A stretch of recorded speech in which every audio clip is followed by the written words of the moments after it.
What is going on, guys? Welcome back to the channel. In today's video, we are going to be back to work on my 2023 BMW M4. As you guys see in the previous episode, we got a lot of work done already on this car. You can see we have a new strut tower installed right here on the passenger side. And I gotta say, everything went together perfectly. All the panel bond is nice and dry. You can see it actually turned a little bit purple. It used to be silver whenever it came out of the bottle, but now it's purple. So that means it is fully dry. Now it's time to go ahead and do a little bit of body work on these little spot welds that we have to put right here. And we have a little bit of spot welds right there. So let's go ahead and knock out all the body work and prep this thing and get some seam seal laid down on here so we can get it painted in.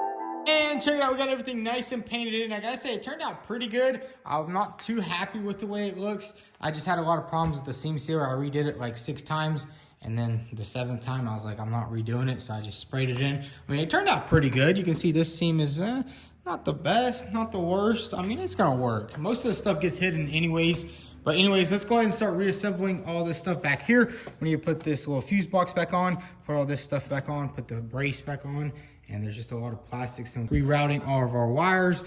We definitely need to fix that right there. Probably just put some more heat shrink tubing on there. But anyways, let's go ahead and get this thing all back together.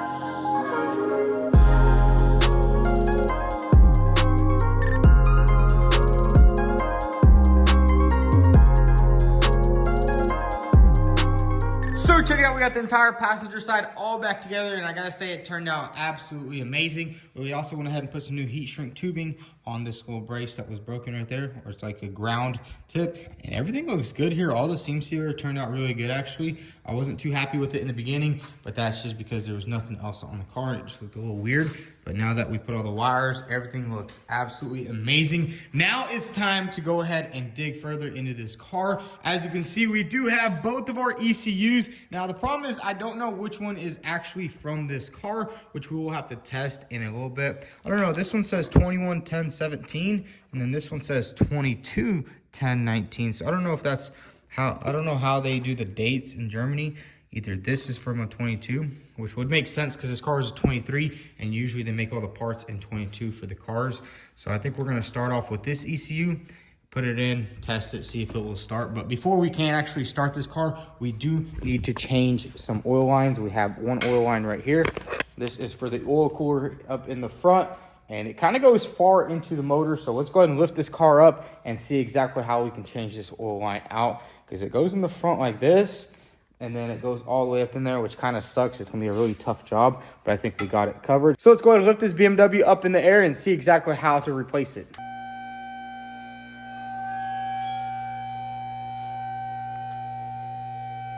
So here are the oil lines right here. This is the inlet and then the outlet. And I gotta say, it's gonna be a really hard job because look, they go all the way up into there. They go all the way around the steering rack. And then I think they bolt in somewhere up there. I don't know if you'll be able to see it, but basically right there, that's where they bolt into. So I don't even know how we're gonna do this. Do we have to drop the subframe, or can we just move the steering rack out of the way? Which I think that's what we're gonna start off first, is just try to move the steering rack out of the way.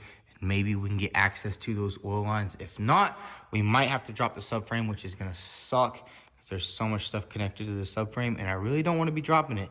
But anyways, let's just try removing this steering rack. and see if we can get any access like that.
And check it out, we got the oil lines installed, and I gotta say that was much harder than I thought it was gonna be. But basically they go all the way into the back of the motor, and you have to take off the steering rack and fish everything in there. But we got everything bolted back on, got the new lines on. I'm super excited. But now we have to go ahead and install our new oil cooler. Check this bad boy out. We actually got this from Keys Motorsports. Now, if you don't know about Keys Motorsports, they have a lot of aftermarket parts for BMWs and a lot of original parts. So if you guys are interested, definitely check out the link down below. But anyways, let's go ahead and unpack this Mishimoto oil cooler. This thing is so freaking nice. Okay, we got some brackets right here, and then we have a nice gray intercooler, nice gray oil cooler. But anyways, let's go ahead and install this thing. We also have to install our new brackets that we got from the dealer, and then there's a couple of pieces that go onto the actual oil cooler. We just had to order everything because we were missing it. But let's go ahead and unbox this sucker and get it installed on the car.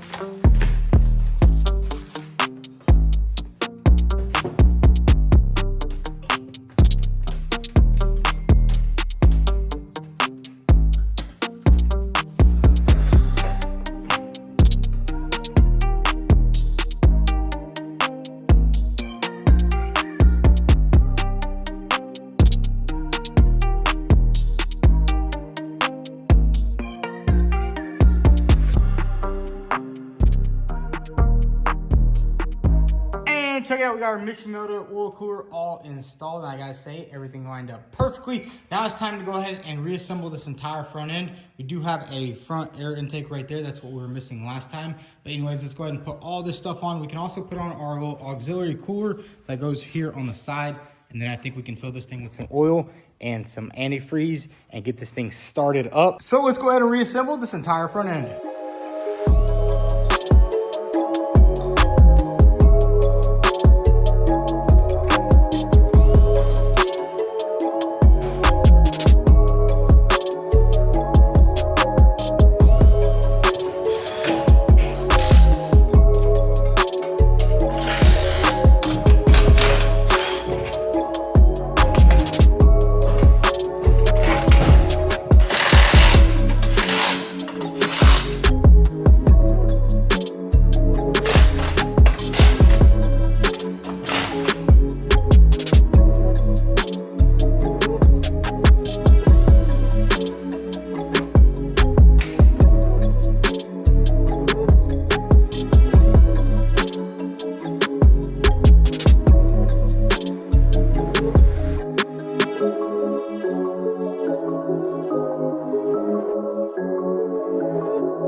end of this car is 100% rebuilt. We got every bracket, every clip, every bolt bolted in here. And I gotta say, everything turned out good. We don't need to order any more parts. We got this little auxiliary radiator all plumbed up. Got everything bolted in, every clip, every bracket. I gotta say, it's turning out really nice. Now what we're gonna do is go ahead and fill it up with a little bit of antifreeze. And we are gonna change the oil real quick in it because as you know, the oil cooler was busted.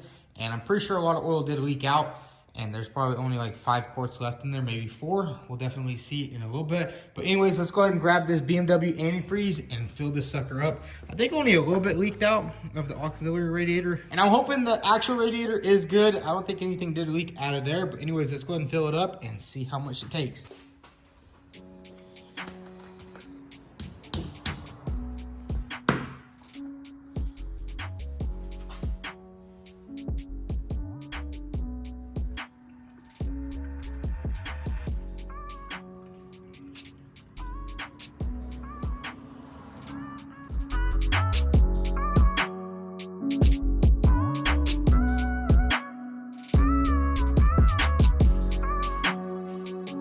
And check it out, we got this sucker filled all the way up and it's not leaking anywhere except where I overfilled it a little bit right there. Everything looks good. It did take a lot more antifreeze than I was thinking, but this is a pretty big system. You have 3, 4 radiators up here in the front. So let's go ahead and lift this car up in the air. We'll drain the oil and then we can start filling it up with our original BMW twin power turbo oil. I just decided to get original oil for this thing also, but let's go ahead and do it.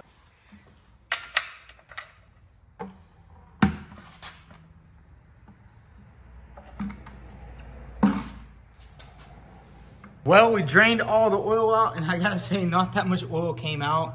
Look at that. That's crazy. I don't know, that's probably like 3, 4 quarts, if even that. So I'm guessing a lot got lost during the oil cooler incident, but this thing actually holds probably like 2 quarts of oil, and the engine holds about 3.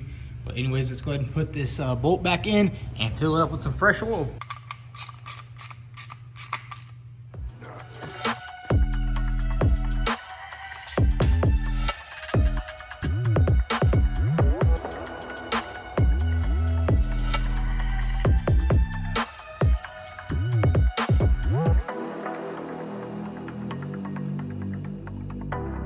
So we put 6.5 quarts of oil into the engine, and now let's go ahead and get this ECU in. And I also had to plug up another connector down there. I think he was running a JB4 tuner on this car. But anyways, let's grab that ECU, slap it in here, grab the jumper box, and see if this thing will fire up.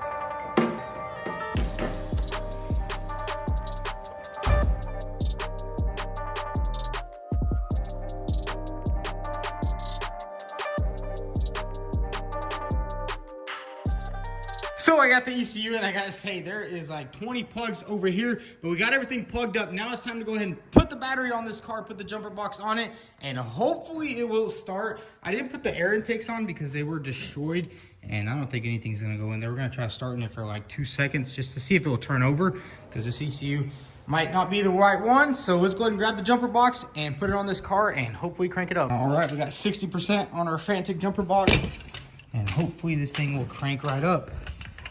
I don't have too much faith in it, but you're about to see. Oh, the trunk is closed back. I'm gonna have to climb in through the back. Give me 1 second. I got the trunk open. Now let's go ahead and put this jumper box on.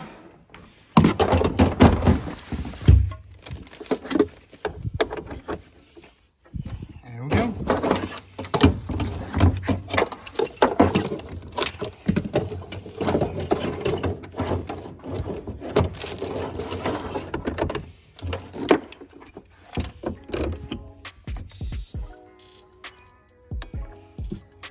Alrighty, moment of truth, boys.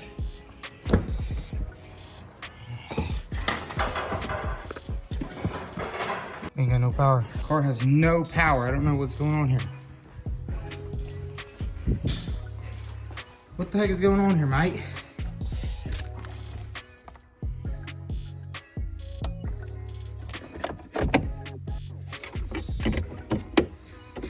That's weird, the car has absolutely no power. So check it out, we got power to the car and let's try to start it.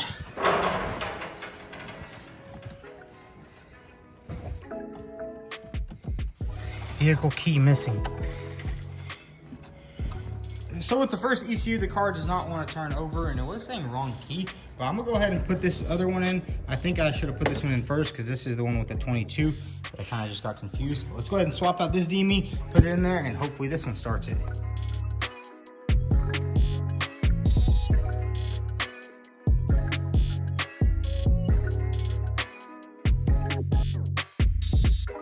So we got the new ECU installed, and I went ahead and charged up the jumper box. Now let's go ahead and put it on and see if it'll start. And then I also did go ahead and change the battery on the key because it was a little dead. I was trying to charge up this battery, but it does not want to charge up. Let's go ahead and pop this on like that. Turn that on. All right, let's give it a go now. Everything is on. Everything is good to go. Let's see if it starts. Key up to the console. Vehicle key is missing. Oh, there we go. Look at that. Huh. It won't start, but hey, at least it turns over. So that means this is the right ECU, which is nice. But I wonder why it won't start. Maybe this battery is just dead.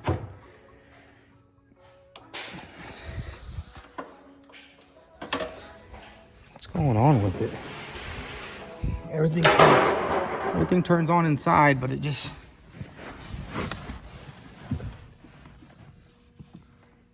Put the key up too. Yes.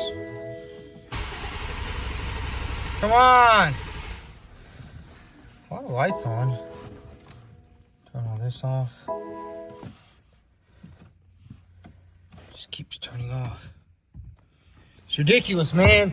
I don't know why it won't crank all the way up, but at least it turns over.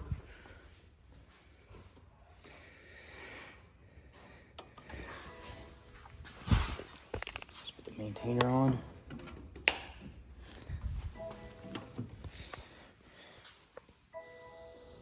I am trying to charge this battery up with this little maintainer right here, but it does not want to charge. Well, unfortunately, guys, we can't get the car running. I don't know what's going on with it. We're definitely gonna have to do some research and maybe look over this engine. I did go ahead and put the engine cover back on and this little strut brace and the ECU cover because it just looks pretty awesome. And I need some more motivation to get this thing running. But if you look up here in the front, I mean, everything is back together. The only thing we are missing on this front end is the intakes, which they are kind of destroyed. I mean, I could probably straighten it out, but if you look at this one, it's pretty crazy how it just bent that intake in, and it didn't break the turbo, which is good because on the passenger or the front turbo, it did break this little air intake. I had to get a new one, got that sucker installed, but pretty much everything is complete. The only thing this thing needs is once I get it off the lift, I will go ahead and straighten all that because I can't really get that fender off because the bolts is back there. And when I open the door, it just does not allow me to do that.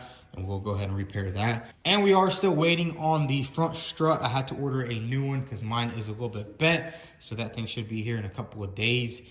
And I didn't actually get it from the dealer. I ordered it from eBay. So hopefully everything is good with it. But I mean, hey, everything is looking good up here. I'm super happy with the results.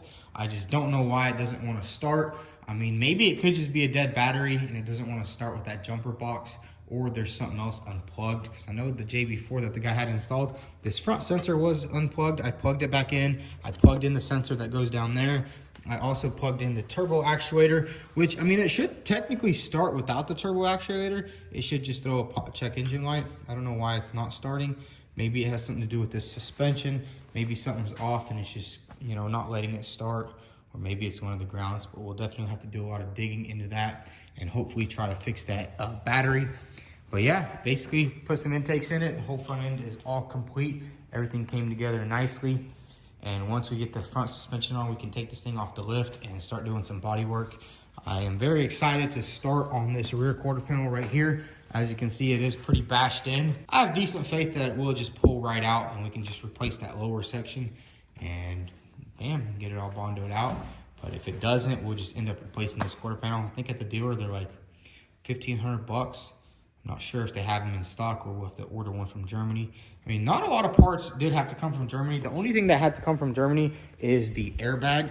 So we have the driver airbag, we have the knee airbag, we have one of the roof airbags. I think we have the right roof airbag. We just don't have the left driver roof airbag just yet. That is coming from Germany. It was a special order item. And then coming inside, we only have to redo one seat belt, so we'll get this removed and shipped out to safety restore. But man, I gotta say, when everything is turned on in this car, it looks so cool. The whole digital dash, and we have the heads-up display right there. But yeah, it's looking good in there. And I mean, this quarter panel, not too bad. We are gonna keep trying to reset that, because I know I had the same problem on my McLaren. I kept hitting the reset button on the little tender and it started charging up. Maybe we'll just pour a little bit of Red Bull on there and maybe that would jump start it, but I don't know. The passenger side quarter panel is not bad at all. We'll probably knock this out in a couple of hours. Basically just push that out. And I was looking, we will need some fender liners over here and 2 control arms to get that straightened out. And then the rim is also bad, so we'll probably go with a full new set of rims. I'm not sure what color. Probably brushed aluminum would look really good with matte white, maybe gold. I don't know, I had gold rims on the M2. But yeah, that thing is going. And I do want to give a little update on some of the other cars. We did sell the Challenger, we sold the F-150, and we're actually currently selling the Subaru WRX. And then the Mustang is also going up for sale. So we're kind of trying to sell everything and only get some newer cars in here. We also have 3 or 4 parts cars coming in, so that'll be pretty cool. And we are bidding on a couple of more, so I'll keep you guys updated on that. But yeah, hopefully we can get this engine started. Hopefully it is not a bad engine. I mean, we did pour out only like 2 quarts of oil. Look at that right there. That's all the oil that came out of this car. It is a little bit sketchy, and I am a little bit concerned. Hopefully this engine is not blown, because it's about a $12,000 motor. But if we have to buy a new engine, we'll just buy a parts car, part it out, take the engine from it. And I know these engines are worth some good money, even as a core, because people usually build them and stuff like that. But anyways, if you all enjoyed this episode, go ahead and hit that like button. Also follow us on Instagram at vTuned. Thanks for watching.